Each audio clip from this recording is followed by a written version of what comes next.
परिवर्तन। इस बात का क्या मतलब हुआ? क्या बोलेंगे? Changes in the name of, ये तो लिख सकते हैं ना, changes in the name of states, राज्यों के नाम। इस बात को समझे। हालांकि हम अभी आपको मैं बताया था कि भाई हम एक क्लास आपका राज्यों के गठन कब कब हुए उससे लेंगे, तो हम इस बात को बहुत विस्तार से तो तब समझेंगे। अभी आप जाने थोड़ा सा उदाहरण के माध्यम से, नया राज्य कोई बनाना है हमको। जैसे इसमें आप हमेशा देखते हैं कि अब हम आगे चल के पढ़ेंगे भी इस बात को कि 1956 में आपका राज्य पुनर्गठन अधिनियम या राज्य पुनर्गठन आयोग जो था आपका, राज्य पुनर्गठन अधिनियम के तहत कितने राज्य भारत में थे? 14 राज्य थे और 6 यूटी थे। यानी शुरुआत में 28 राज्य नहीं थे। 1956 में कितने राज्य थे भारत में जब रीऑर्गेनाइज उनको किया गया, पुनर्गठन जब उनका किया गया, तो 14 राज्य थे। यानी 14 बाद में बने। तो ये सब अधिकार हमको मिलते हैं अनुच्छेद 3 से। ठीक है। नए राज्य का निर्माण क्या बोलेंगे? लिख लेना इसको छोटे शब्द में, जो भारत संघ में हो, जो इंडियन यूनियन में हो। किस में होगा? भारत संघ में हो। ठीक है बॉस। जैसे हमने आपका उत्तराखंड को बनाया तो किस राज्य से अलग करके बना दिया? उत्तराखंड को यूपी से अलग करके बना दिया। जैसे मैं आपसे बात करूं, छत्तीसगढ़ को हमने किससे अलग करके बना दिया था? एमपी से अलग करके बना दिया था। झारखंड बताएं किससे अलग होके बना था? बिहार से अलग होके बना था। इनको हम क्रम से जानेंगे अभी। ये 1 नवंबर 2000 को बना था, ये 9 नवंबर 2000 को, ये 15 नवंबर 2000 को। एमपी को किससे अलग कर दिया गया? छत्तीसगढ़ को। यूपी से उत्तराखंड को और बिहार से झारखंड को। तो मुझे बताएं कि जो कोई नया राज्य बन रहा है तो उसका जो अपना क्षेत्र है, नए का जो एग्जिस्टेंस हो रहा है, उसका निर्माण हो रहा है, तो उसका क्षेत्र अपने आप बढ़ रहा है। क्या हम कल को चाहें कि तो और 2 जिलों को मिला सकते हैं एमपी के? एमपी का जैसे हम अभी बात करते हैं, यूपी का एक अच्छा उदाहरण है। यूपी के 13 पहाड़ी जिलों को काट करके उत्तराखंड बनाया गया था। तो अगर हम कल को 1-2 जिले और यूपी के शामिल करना चाहें उत्तराखंड में, तो भारत सरकार ऐसा कर सकती है या नहीं? आप कहेंगे जी भैया। अनुच्छेद 3 इस बात की परमिशन दे रहा है कि नए राज्य का निर्माण भी हो सकता है, उसके क्षेत्र में वृद्धि भी हो सकती है। राज्य के क्षेत्र में कमी, अब देखिए यूपी से इतना एरिया कट गया तो भैया क्या बोलेंगे, क्या क्षेत्र में कमी होगी या नहीं होगी? बिल्कुल होगी। चौथी बात, राज्य की सीमा तो खुद ही बदल गई। नया एग्जिस्टेंस में आएगा तो कम हो गया यहाँ से। राज्यों के नाम में परिवर्तन, आप कोई एक ऐसा उदाहरण लिखें जिससे आप जानते हो कि राज्यों के नाम में परिवर्तन कब कब हुए हैं, और उनसे बड़े अच्छे क्वेश्चन पूछे जाते हैं। तो कहीं नोट बना के लिखना किनारे पे। राज्यों के भैया जब नाम में परिवर्तन की बात आती है तो इसमें जैसे मद्रास है, मद्रास, मद्रास पुराना नाम था। मद्रास का नाम कब चेंज हुआ? तो मद्रास का नाम पहले तो किया गया तमिलनाडु राज्य, तमिलनाडु राज्य। और किस वर्ष में इसको तमिलनाडु राज्य किया गया था? तमिलनाडु स्टेट इसको कब से कहा जाने लगा था? 1969 से। अब ऐसा नहीं था कि मद्रास जगह खत्म हो गई थी।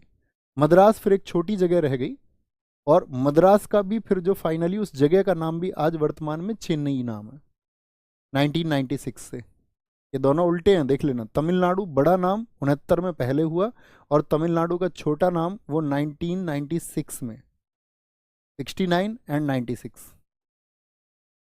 तो नाम बदला गया आपका। जैसे मैं बोलूं आपसे मैसूर, अब यहां पर एक बात और आएगी, आपको क्वेश्चन सोचना चाहिए। मैसूर का नाम क्या हुआ? कर्नाटक। मैसूर का नाम कर्नाटक किस वर्ष में किया गया था? तो बोलेंगे 1969 में किया गया। ये भी जैसे आपने देखा होगा बहुत सारे नाम बदले जाते हैं आपका, और कौन सा नाम हम बोल सकते हैं? हाँ, उड़ीसा। पहले नाम क्या होता था इसका? उड़ीसा का नाम बदल के हो गया ओडिशा। किस वर्ष में हुआ था? ओडिशा नाम कब किया गया? तो आप लोगों को याद रख लेना, ये ओडिशा किया गया था आपका 2011 में। ठीक है। जैसे उत्तरांचल जब यूपी से अलग हुआ तो 1 नवंबर 2000 को तो उत्तरांचल नाम से किया गया था। उत्तरांचल का नाम अब क्या है? उत्तराखंड है। उत्तराखंड कब किया गया था आपका? ये किया गया था 1 जनवरी 2001, 2007 में, सॉरी, 1 जनवरी 2007 में, 1 जनवरी 2007 को। तो मैसूर का नाम चेंज हो गया। जैसे कलकत्ता है, इसको पहले क्या बोलते थे? कैलकटा बोलते थे, कैलकटा। कैलकटा का नाम क्या कर दिया? कोलकाता कर दिया, कोलकाता। तो कोलकाता नाम कब से हुआ आपका? कोलकाता नाम, कोलकाता नाम हुआ आपका 2001 से, 2001 से।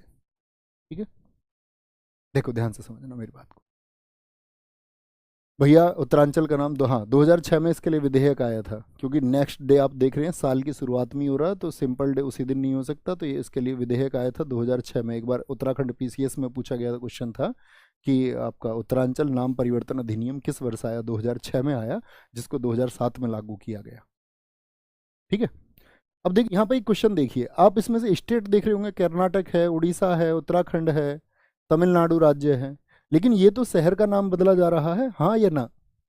कैलकटा से जब हम कलकत्ता कर रहे हैं, ये राज्य का नाम बदल रहे हैं या किसी शहर का नाम बदल रहे हैं? तो जब हम राज्य का नाम बदलेंगे, स्टेट का, तो केंद्रीय स्तर पर हमको क्या करना पड़ेगा, प्रावधान लेके आना पड़ेगा, मतलब वहां संसद में। लेकिन जब कभी शहर का नाम होगा, तो वो शहर जिस राज्य में है वहां के विधानमंडल में प्रस्ताव आएगा। समझ गए? राज्य का नाम चेंज करना है, जैसे यूपी में आप कर रहे हैं आपका इलाहाबाद से प्रयागराज, तो इसके लिए कहाँ पर आपका प्रस्ताव आएगा? तो आप कहेंगे उत्तर प्रदेश विधानमंडल में आएगा, जो यूपी का आपका लेजिस्लेचर है वहां पर आएगा। क्लियर है इतनी बात? यहां तक की बात में कोई समस्या किसी भी साथी को, मेरे को? अच्छा, यहां पर जो मुख्य बिंदु आता है, तीसरे आर्टिकल में एक बात की गई है, उसको लिख लें। 5वां संविधान संशोधन, 5वां जो कॉन्स्टिट्यूशनल अमेंडमेंट है 1955, उसमें 3 छोटे पॉइंट बनाना और लिखना। पहली बात इसमें क्या की गई, राज्यों के पुनर्गठन के लिए, मतलब किसी को आप रीऑर्गेनाइज कर रहे हैं, राज्यों के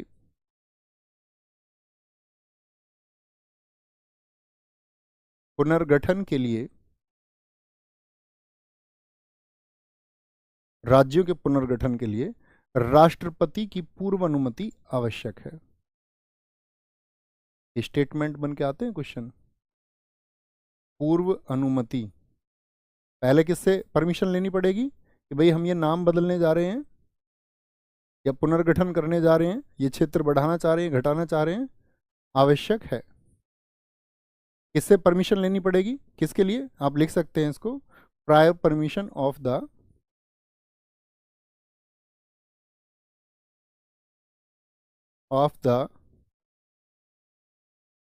president is required for state reorganisation. कोई भी इस तरह का आप बदलाव करना चाह रहे हैं तो पहली किसकी परमिशन लेनी पड़ेगी? राष्ट्रपति की पूर्व अनुमति। दूसरा बिंदु इसमें आता है, प्रभावित राज्यों की राय मांगी जाएगी। भाई किसी का एरिया कम हो रहा है, राज्यों की जो राय है, जो उनका ओपिनियन है, वो मांगी जाएगी प्रभावित राज्यों की। और प्रभावित राज्य ओपिनियन विल बी सॉट, लिख लीजिए इसको। जैसे यूपी से हमने बनाया उत्तराखंड, तो किसकी राय मांगी जाएगी बताओ? यूपी की राय मांगी जाएगी। लेकिन यूपी ने कहा नहीं भैया, हम नहीं चाहते कि हमारे हिस्से हों, या कल को मान के चलो यूपी के 4 हिस्से करने हो, तो यहाँ से राय मांगी जाएगी सेंट्रल गवर्नमेंट के द्वारा। तो जब ये राय मांगी जाएगी तो यूपी सरकार क्या कह सकती है? वो ये बोल भी दे कि हाँ ये कर दिया जाए तो ठीक रहेगा, लेकिन वो बोले कि नहीं ये करना ठीक नहीं रहेगा। तो इसमें फिर क्या होगा? तो इसमें बोला गया है लेकिन बाध्य नहीं है, इनकी राय मांगने के लिए, लेकिन बाध्य नहीं है, बट नॉट बाउंडेड। क्या किया गया है साथ में ही? बट नॉट बाउंडेड, यानी कि फिर तो भैया सिर्फ पक्ष में ही सलाह दे सकते हैं। फिर तो क्या बचा भाई, जो उनका आपका मना करना है, अगर वो उसको डिनाई कर रहे हैं तो उसकी तो कोई वैल्यू ही नहीं बची है। ठीक है, तीसरा तीसरा ये आएगा, प्रभावित यूटी की राय नहीं मांगी जाएगी। अगर यूटी के एरिया में ऐसा हो रहा है तो उसकी राय जो है नहीं मांगी जाएगी, यानी opinion will not be sought from affected UTs. बात क्लियर है?